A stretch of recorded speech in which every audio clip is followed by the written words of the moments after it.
Thanks. We'll call the meeting to order.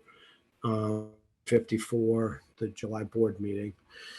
Want to apologize to the owners that we have had to have a closed meeting for a number of reasons. We hope that we'll be back on track and have an open meeting next month in August, and we'll all be back to normal. There's been we have had a good set of COVID cases at Mount Vernon Towers, and we hope everybody's doing well, and we'll get through that no problem. So we'll start with that, and I guess we'll go right to the meeting and the minutes for the June meeting. And has everybody had an opportunity to review the minutes for the June meeting? Yes. Yes. All right. So I'll make a motion to approve the minutes for the June meeting. Second. Okay. Everybody in favor? Aye. Aye. All right. Great. Super. Okay. So with that, I'll turn it right over to you, Rita, as usual, to go through the financials. Okay. Yeah, I hope everybody got a chance to review them and didn't have any issues opening them up.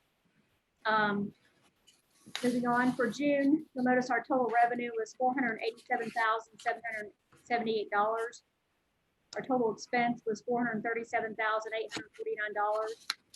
Our net income for the month was $57,109, which you'll notice is over budget by $11,000.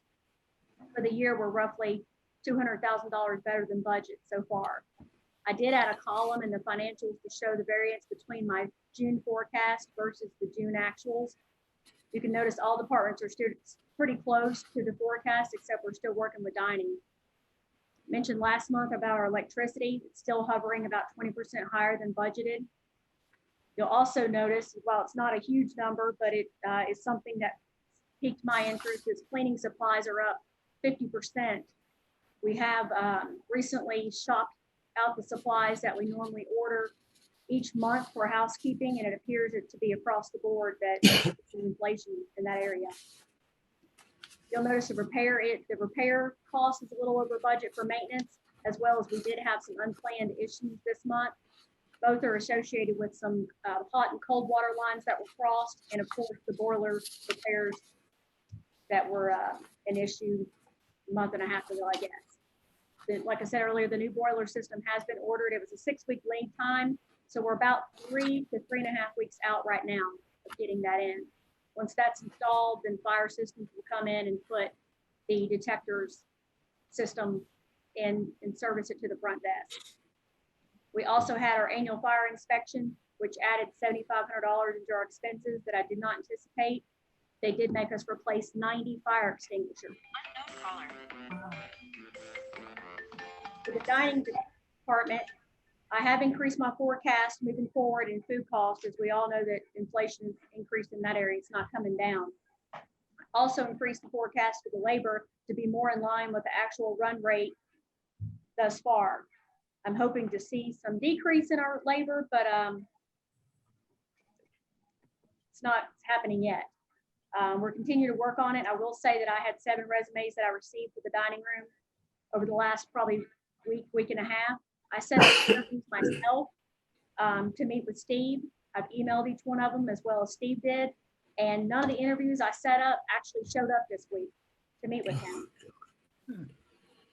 I met with Steve to go over what it was looking like as far as full-time employees, part-time employees, the temp agencies that we were using. And we currently have 4 full-time employees in the kitchen and a part-time employee, not counting the chef. We still need to hire 3-time employees to eliminate the temp staff labor. For the dining room, we have 6 full-time and 2 part-time employees, and still need to hire 4 part-time employees to eliminate the temp staff. So it has gotten better from the previous month, but I'm just waiting to see the numbers.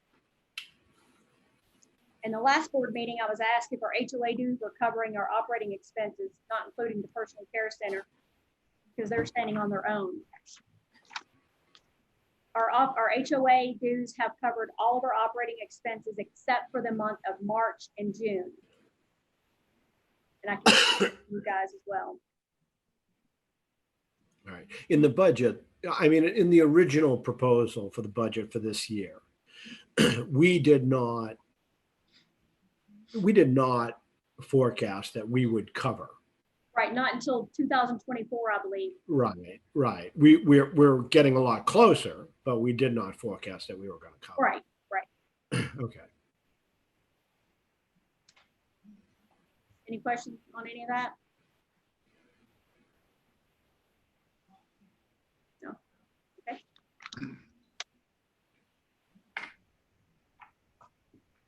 Moving on to cash, we did started moving $20,000 into the capital account in June as the board approved. We currently have $1,310,193 in our capital account, $323,943 in our operating cash, for a total cash of $1,643,135. That's an increase in cash by $58,935 from the previous month.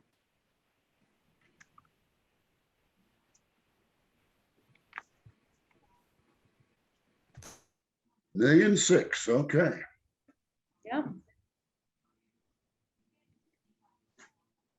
Any questions on any of that? Going in the right Nope. direction. Yeah, definitely. Go Go ahead. ahead. Never mind. Go ahead. Well, no, I was just going to ask you, where are we in the PCC? Yep. With resident numbers. Yep, we've got one room available, and that particular room is a private room. It was vacant. It's been vacant for several months, but the resident that did live in that room lived there for probably 6 years. So we've got it painted. It needed new carpet. The carpet's been on back order. It is being installed this week. So we've essentially got one room left. So we're Good. doing well up there. Earlier today, the residents were actually out on the PCC balcony, and that was nice to walk through the courtyard and see. So they're enjoying that. While we're on the subject, I would like to get ceiling fans installed out there if possible, because it's pretty warm out there, and I think they would enjoy it more if we had some airflow. I don't have a problem with that. I also wouldn't have a problem having people just go up there, right, and enjoy that porch. Yeah, we had a, since the last board meeting, we had a happy hour up there, and I would say we probably had between 40 and 50 people. It was nice. We had some music, and some went out on the porch, and some came back in because it was hot, but I think it would be used more if we had some airflow. So I'll look into that. Well, I mean, what does something like that cost? It can't be much. I don't know. Like so, when I was just walking through today and looking up there, I was like, it was hot. So we need some air up there. So I'll look into it and get some quotes on it. You'll definitely need exterior style fans. There's a difference in what you use, interior and exterior. Mm-hmm. So you need to make sure that we got exterior fans. Okay. Those aren't too costly though. We bought them for our outside deck, and they're not that costly. Yeah, the only thing I worried about was the electricity, just because we had to run the lights over, but I don't know anything about that, so I'll have to look into it. That'll probably be the biggest expense, getting the electricity there. Okay. My next item to talk about was actually the lighting issue that we tabled last month. Last month I stated that we had a quote from Boss Lighting to change out all the lighting on the upper deck and all the ballast, and that was about $25,000. We tabled it. Rick is priced out to do it ourselves and rent a 35-foot boom lift for a week would be $8,200. But his concern was us being able to man the labor in just a week. It would still be cheaper even if we had to rent the boom for more than a week. Like I said, we currently do have some lights that are out up there, so it can be dark.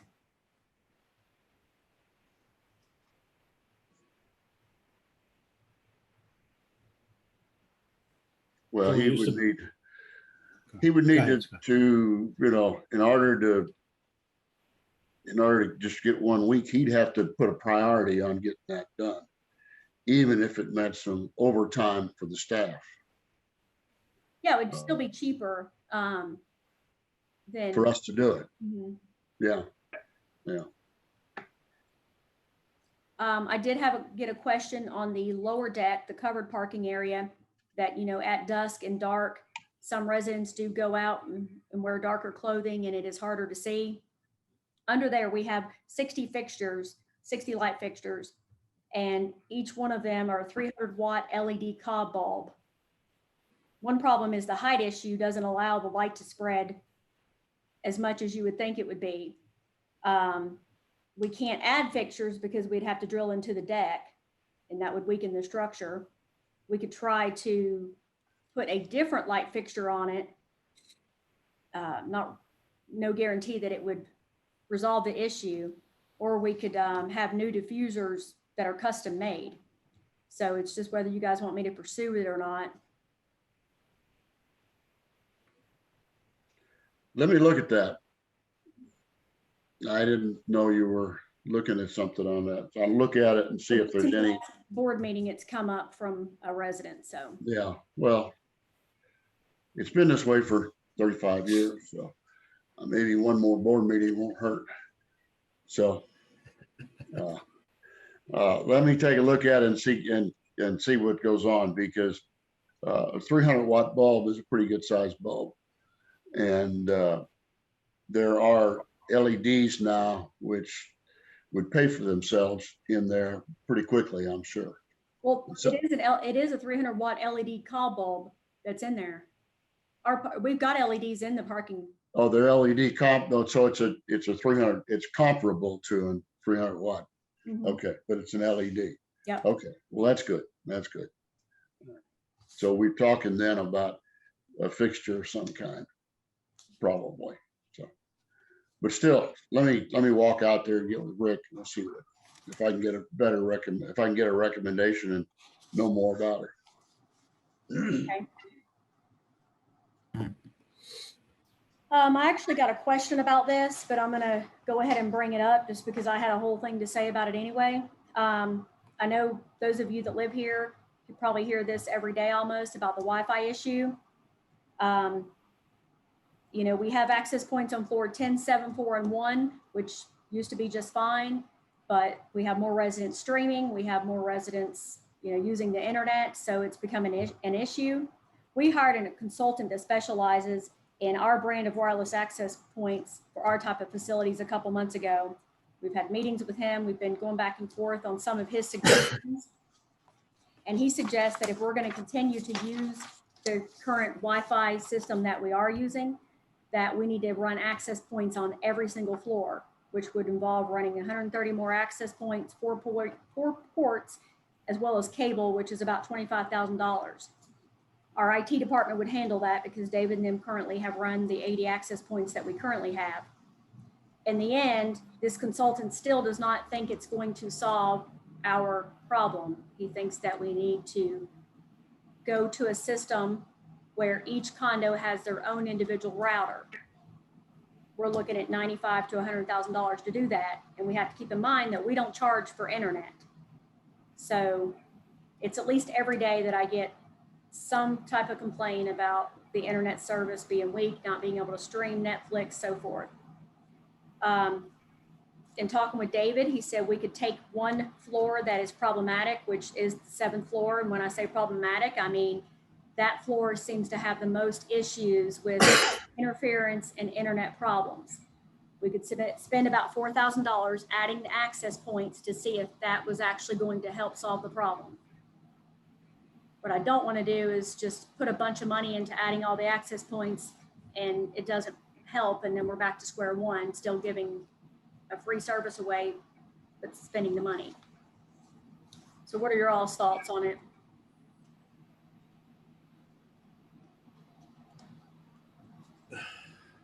I think I'd add the access points. Difference of 25 and 95 is a big spread, because there is reasonable there's reasonable access all over right now, isn't there? But it needs to be better.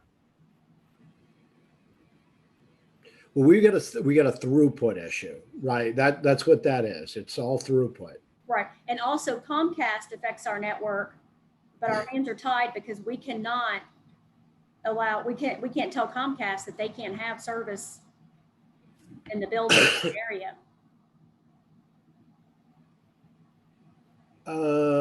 Let's take that one off. I'd be interested in seeing what the consultant actually had to say. And I think that this is something that probably could be worked through. Our cable provider is Comcast, right? Is that our cable provider? No, DirecTV. DirecTV. Okay, so then it's AT&T, although they're about to get sold. I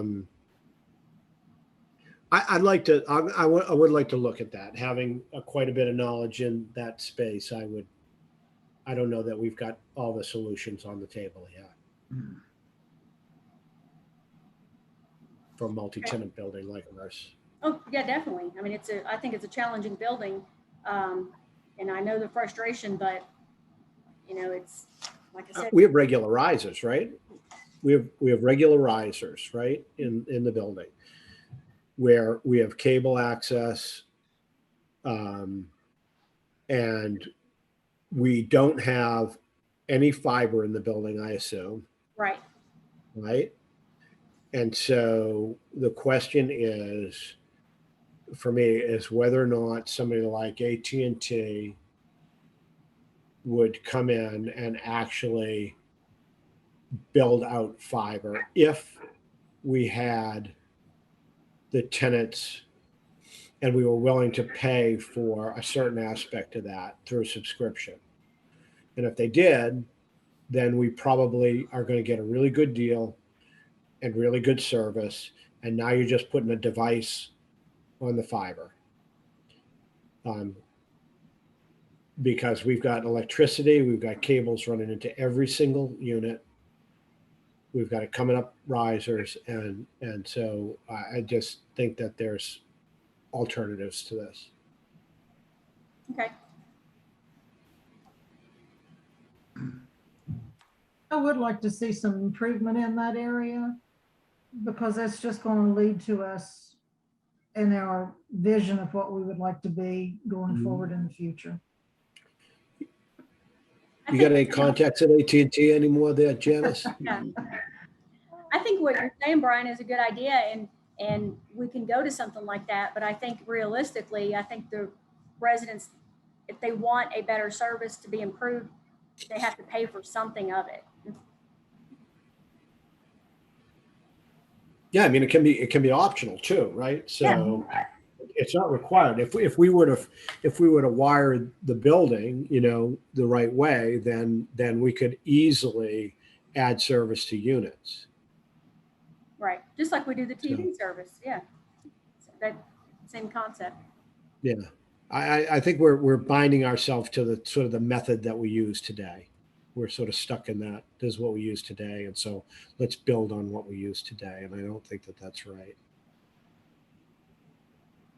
Well, but you remember too, if we try to charge for these kind of services, the reason it's basically included now is the fact that there were sharing passwords and only one person was paying for the service and 3 were using it.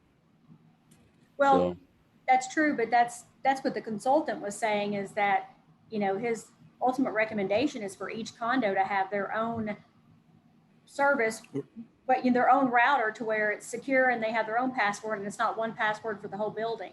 Right. And that would be doing the whole building, and but still that router is going to be strong enough, more than likely, for that signal to go to the condo next door. Yeah, it probably can go it could probably go 2 or 3 condos, right? Right. And so they could, the one in the middle will still be paying for it and 2 or 3 people using it. So if they give them their password. Yeah, I think they would give their password too. That's what happened before. I mean, that's what was happening before. So anyway, I think that's, you know, if there's another system, yeah. Otherwise, Yeah, but I can't police the cable company, right? Cable company Yeah. subscription. So Okay, so we'll get together and look at that further. The only other thing I had is going into questions that I received. I broke them down to what I thought was operational side of things and what was board side of things. I would ask residents if they have something that was on the operational side, not to wait to the board meeting to send it. But anyway, the first question was, who is responsible for the 2 different kinds of grass that were planted on the pool area facing the A wing? What is being done to correct this very unattractive planting? What happened was during the new installation in that whole area, all of that fescue got replaced on that particular end. It did not survive with the heat. And then we had to change the sprinkler system. By that time, it was too hot for fescue to be planted. So they planted a different type of grass right there just in the meantime. September, October, when it cools off, they're going to rip that out and replace it for free anyway. So our options are leave it like it is or pay to have pine trees put in.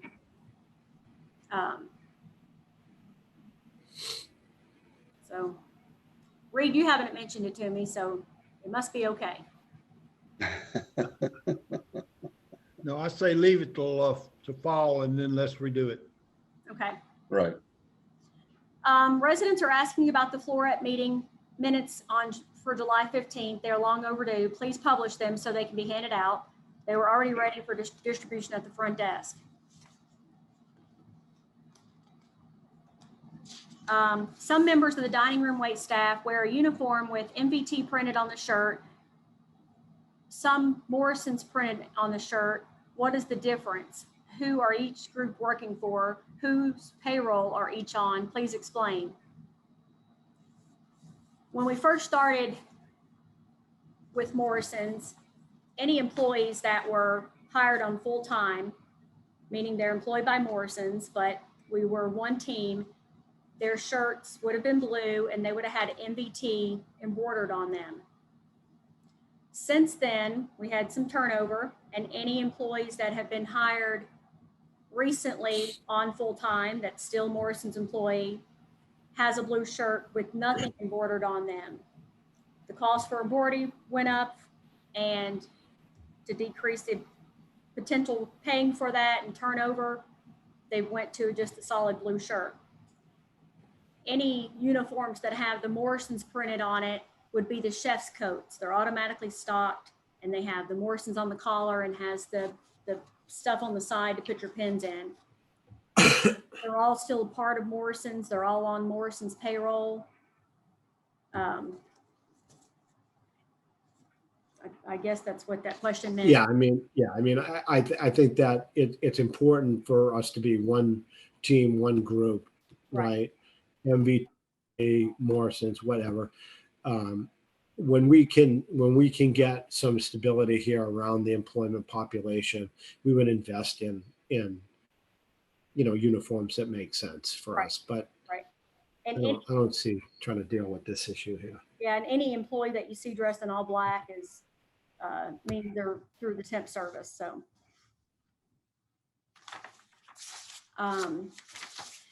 including MVT rules in the last Towers talk was very welcome. These were rules that were included in the Green Book in the past. It has been some years since there was such a book. Is there ever going to be a new one? I know it has been in the making for some time. Any idea on when one might be available?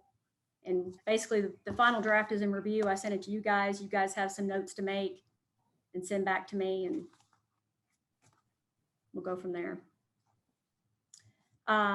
What was the problem in the boiler room on Saturday, July 23rd that required 4 firefighters in full gear to be here? Saturday morning, a resident reported they smelled something. So Susan immediately called the fire department and then called me. Of course, maintenance was already here, but we called the fire department first. There was nothing in relation to our building. They didn't smell any gas. There was no, of course, carbon monoxide you can't smell. They had detectors. There was nothing wrong in our facility. I didn't make an announcement because it was one person that called the front desk. So Why not broadcast the board meeting live on one of MVT channels and also record it? When will the recording be broadcasted? In order to broadcast it live on our MVT channel, we would have to set up a Zoom account for that. And of course, we could do the YouTube live like we did for the annual meeting that year, but it was just kind of a small time refrain that we decided that we had to go to this type of meeting. The link will be ready by Friday. The absolutely horrible Wi-Fi service at MVT has been somewhat addressed. This issue needs to be addressed in a more aggressive way. We just talked about that. The next questions are more geared toward the board. Can we instruct the attorney to draft an amendment to change our declarations to address the number of resident owners versus investors to ensure the residents have the majority votes on the condominium issues?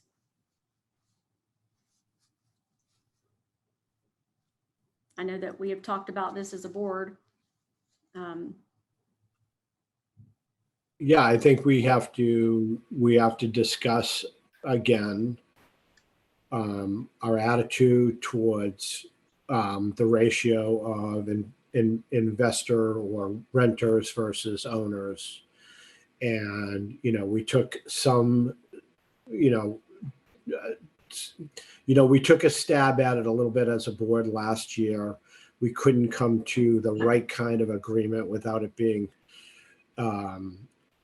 pretty invasive. And so I think that as we come closer to the annual meeting, those big decisions like that will come up again, and we'll determine whether or not we feel that it's the appropriate time to address the ratio of investors to owners again.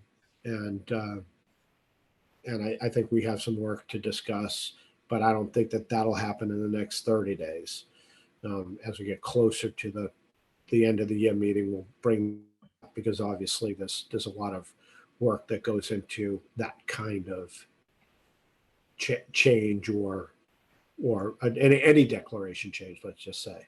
Yeah, being that it's a declaration change, I did verify through my emails that that's what Randy said. It required 2/3 of vote for owners, so a little bit tougher. Yeah. Always a good question, though. Mm-hmm. Can be brought up at the annual meeting, is right. Yeah. What is the status of the proposed work on the chases? That's got that on my list. And currently we are waiting on a quote from Jason with Parker Young that he is going to update his quote. But I think that we're at a point in time where we need to just say, okay, let's sit down, look at all the data we have, all the information we have, and decide which route we're going to take. And then if Jason has his quote in here and that's the route we want to go, we'll look at his price. And then we'll price that system with other people if need be. And just go on, because we're waiting and it's time for Right. that And committee, to get together. And that committee includes all the board. And when the board wants to get together and sit down and we start looking at that specific topic, we can call and see if the other members of that committee are available for that point in time. Yeah. And this is consistent with, I agree with that. I mean, we have to start to act on this stuff. We've been playing victims to the fact that we don't get really good timely responses from the vendors in terms of helping us to get to where we want to be. And I think that this is consistent with, what we discussed about the architect earlier. And I think that there is a very short window here to accept or to tolerate any more delays in the process. And we should, get what we need, call it 2 weeks, and start to move forward, because we have held back on the capital budget. We've held back on a decision. Right. We need to move forward. and we're just getting frustrated by it, and we need to be acting on it. So, Okay, do we want to set a date for a meeting? And if we've got the pricing in from Jason by then, we go ahead with it. If we don't, we go ahead with it anyway. yeah, I'll set a meeting. I would go and set a meeting date and then decide based on what we see. I mean, we're not seeing anything. We don't see anything right now. So, No, but I think we need to set a meeting that can review all the proposals and options and everything that we know about at this point in time. I'd agree with that. So I'd agree with that. And when do we want to set that meeting?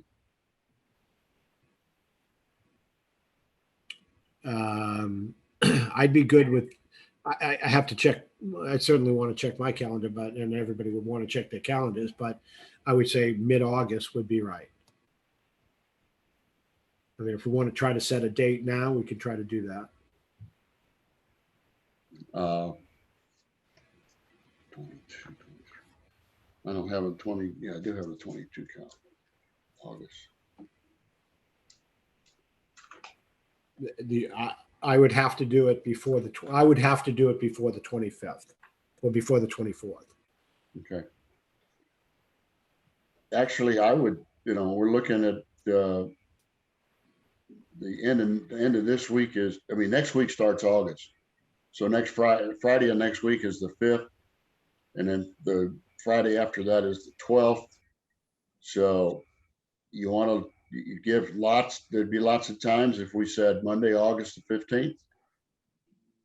Yeah, if we think we're going to get Jason to give us something, or if that's what At this point in time, let's just meet without his information. All right, And all right. he's just, Just have plenty of time. he doesn't make it. If he doesn't make the cut, he doesn't make the cut. It's his problem. Yeah, I'm good. I'm good with that. Let's call it the 15th. We'll pen that in and go. Yeah. And of course, everybody needs to double check your calendars and everything else. And I will go ahead and contact the non-board members of that committee and see how August 15th sets in their calendar. So we'll the only days that are really not very good days for me are Tuesdays. So okay. And that this is a Monday. yeah. I will be out of town on the 15th. Well, we already know we might have to move the date. I can join by phone. Well, we could even Zoom you if you were in a Zoom spot, if that worked better. But anyway, August 16 is not good for Brian. So is 17 good? That's a Wednesday. Are you by phone or Zoom? Yes. You out that whole week? Is that what you're saying? No, I'll be back the 18th. You'll be back the 18th. Well, then that pretty much kicks us. That's the whole week eaten up then. Yeah. What about the Friday prior, which would be, what's that, the 12th?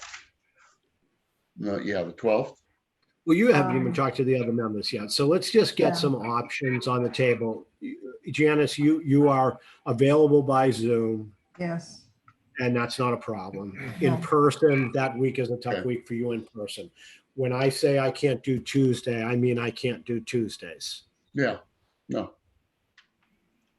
When's our August board meeting? I was going to propose it to be the 24th.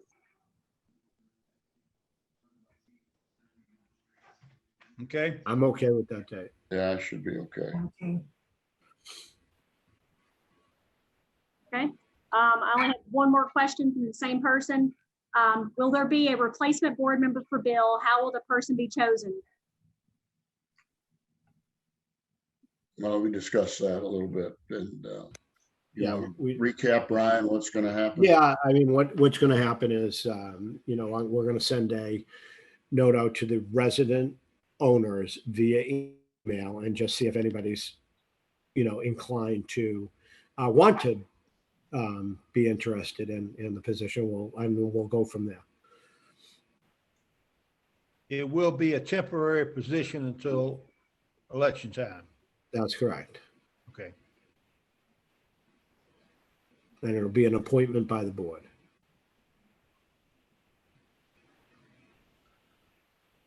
That's all I had. Okay. Board, Any other business?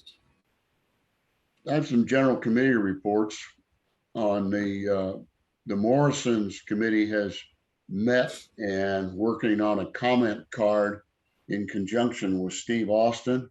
And Steve, we sent them a idea. Steve sent it to his people who were going to work it up. And they came back with another card that looked a lot different than the one we sent them an example of. So it's going back to, I again have met with Steve and made the corrections and put it back to where we originally had it. And we'll see what they come back with and trying to get that working. Any thoughts, comments, questions? No, did they, in the variations that they wanted, did they have any good suggestions or was it just that? Most of what they were doing was promoting Morrison's. And we're taking out the Morrison's promotion and putting this as a table 300. It's a comment card. Not a Morrison's. No. And of course, as they told us when they sold us this thing, that this was going to be, they're going to have Mount Vernon Towers on the uniforms, not Morrison's.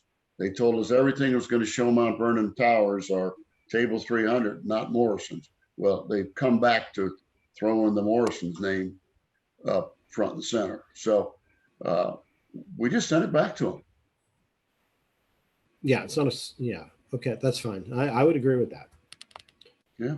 I mean, the uniforms are one thing, right? Because it's a real cost. And what Reed explained is fine. We're in this crazy period, but and I understand. But no, you're right about that. This should be a comment card, Mount Vernon Towers. It's about us. It's about our residents and the people who participate in the dining room. And that's all it should address. That's right. Great. We're not advertising for them. Okay. More? If that's all about, I have one question for Rita. Rita, can you expound on the medical group that you were talking about that was going to come in Mount Vernon Towers? What kind of an update do you have on that? yes, they were pretty gung-ho about coming in, and now we're in a waiting period just to be assigned a group of providers. So Are they still planning or? yes. Okay. Yeah.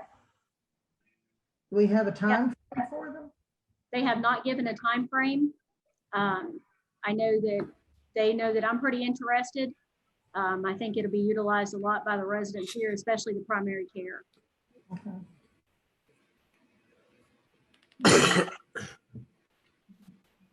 Thank you. Got a couple more things if we want to go here.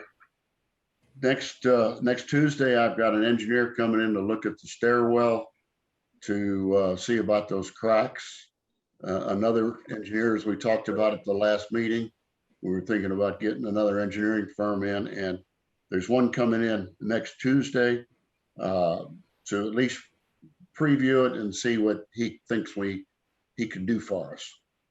So that's going on.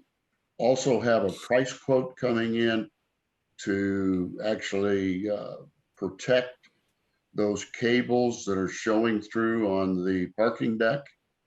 Those pre-tensioning cables are showing through the concrete, have 27,000 pounds. Yes, 27,000 pounds of tension on them. And they are showing through the concrete. We don't want any failures there. So he's getting a price quote up on that. And we'll see where that goes. So that's a couple of things that are happening.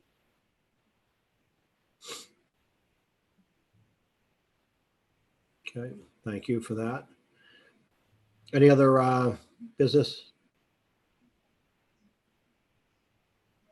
All right, if If that's the case, then I guess I'll call for an end to the meeting, adjourn the meeting at 2:33. Any seconds on that one? Second. Okay, all those in favor? All right. Aye. All right, thanks, everybody.